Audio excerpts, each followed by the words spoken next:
Hi అండి, అందరికీ నమస్కారం. Welcome to our SLVC channel.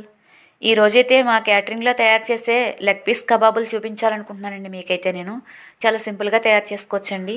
మేమైతే ఆర్డర్పై సప్లై చేస్తాం. ఈ రోజైతే మీకోసం కొన్నింటితో చూపించాలనుకుంటున్నాం సింపుల్గా.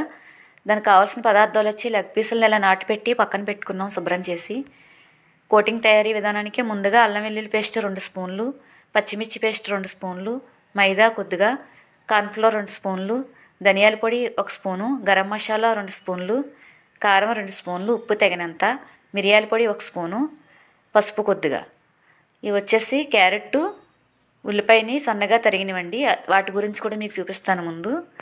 ఇదైతే కోటింగ్ తయారీ విధానం చూద్దాం. ముందుగా ఒక గిన్నెలో అయితే అల్లం వెల్లుల్లి పేస్టు, తగినంత ఉప్పు, పసుపు, కారం, పచ్చిమిర్చి పేస్టు, ధనియాలు, గరం మసాలా పొడి, మిరియాల పొడి, కార్న్ఫ్లోర్, మైదా ఇవన్నీ వేసుకున్నాం కదండి. కొద్దిగా నిమ్మరసం కూడా పిండుకోవాలి. ఒక నిమ్మకాయ పడుతుంది అన్నిటికీ.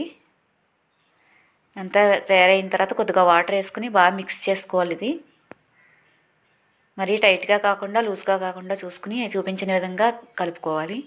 కొద్దిగా 2 స్పూన్ల వరకు ఆయిల్ కూడా వేసుకోవాలి దాంట్లోనే. చూసారు కదండి. ఇప్పుడు మనం ముందుగా శుభ్రం చేసి పెట్టుకున్న వాటిని తీసుకొచ్చి లెగ్ పీసులు దీంట్లో వేసేసి వీటికి మొత్తం ఈ మసాలా అంతా పట్టేలా పట్టించుకోవాలి. మొత్తం చేతితోటే ఆ నాటు పెట్టిన చోట నుంచి లోపలికి మొత్తం అన్నిటికీ పట్టించాలి. మరి దలసరిగా అయితే అవసరం లేదండి. కోటింగ్ పలచగా పెట్టినా పర్వాలేదు. చూసారు కదండి. చూపించిన విధంగా అన్నీ పెట్టేసి అలా పక్కన పెట్టుకుని ఒక అరగంట వరకు నాననివ్వాలండి అవి. ఇప్పుడైతే మీకు ముందుగా మనం ఉల్లిపాయ, క్యారెట్ తురుము చూపించాను కదండి.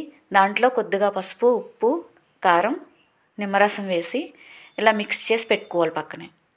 ఎందుకంటే కబాబుల్లో వేసుకుని తింటే చాలా టేస్టీగా ఉంటుందండి అది. ఆయిల్ పాన్ పెట్టి ఆయిల్ హీట్ ఎక్కిన తర్వాత అరగంట తర్వాత చూపిస్తున్నానండి మీకు ఇది. బాగా ఆయిల్ హీట్ ఎక్కిన తర్వాత ఒకసారి వేసి హాఫ్ బాయిల్ చేసి పక్కన పెట్టేసుకోవాలి. ఫుల్గా అయితే ముందు బాయిల్ చేయకూడదు. అలా చేసిన వాటిని ఒకసారి చేత్తో అలాగా అదుముకోవాలండి. ఎందుకంటే లోన మరీ క్రిస్పీగా అవ్వకుండా మెత్తగా ఉంటుంది కదండి. అది కూడా కొంచెం ఫ్రై అవ్వడం కోసం అలా చేత్తో అనుకుని మళ్ళీ రెండోసారి ఆయిల్లో వేసి ఇప్పుడు డీప్ ఫ్రై చేసుకోవాలి బాగా చూపించిన విధంగా. ఇప్పుడు చాలా బాగుంటుందండి. పైన క్రిస్పీగానే ఉంటుంది, లోన జ్యూసీగా ఉన్నా కూడా టేస్టీగా ఉంటుంది. కొంచెం కరివేపాకు కూడా వేసుకుని ఫ్రై చేసుకుని వీటన్నిటినీ తీసి బౌల్లో సర్వ్ చేసుకోవాలి. మనం చేత్తో పట్టుకోవటానికి వీలుగా సిల్వర్ రోల్ తీసుకుని అలా చుట్టేసుకుని ముందుగా మనం చూపించిన క్యారెట్ తురుము, ఉల్లిపాయ తురుము ఉంది కదండి, అది వేసుకుని ఇలా పైన వేసుకుని తింటే చాలా టేస్టీగా ఉంటుందండి. మేము తయారు చేసే చికెన్ కబాబులు మీకు నచ్చినాయి అనుకుంటున్నానండి. థ్యాంక్ యూ అండి.